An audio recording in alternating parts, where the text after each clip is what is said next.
We all know that feeling. You wake up, maybe you're a little tired, maybe you're still trying to get that 10 minutes of extra sleep. And before you know it, you're staring at your phone for an hour. Suddenly, it's noon and you've accomplished nothing except watching a YouTube video on how to make the perfect sandwich. Well, there you go. Look how beautiful that sandwich is. But hey, at least you learned something, right? The thing is, that's just one of the many small decisions that builds up to a day full of laziness.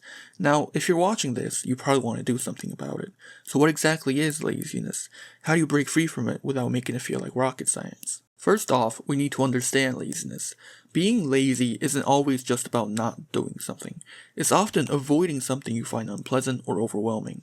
So how do you stop this? The answer isn't just work harder. If that worked, we wouldn't have self-help books that sell millions of copies.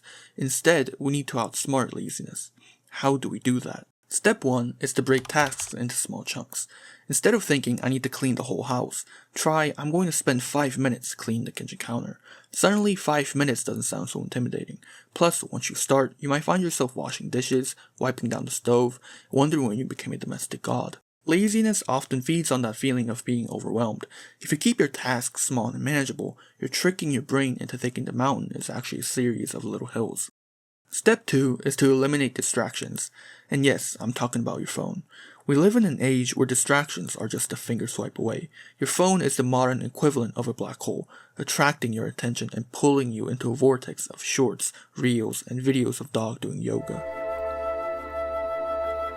If you want to break the cycle of laziness, you need to create an environment that supports your efforts, not undermines them.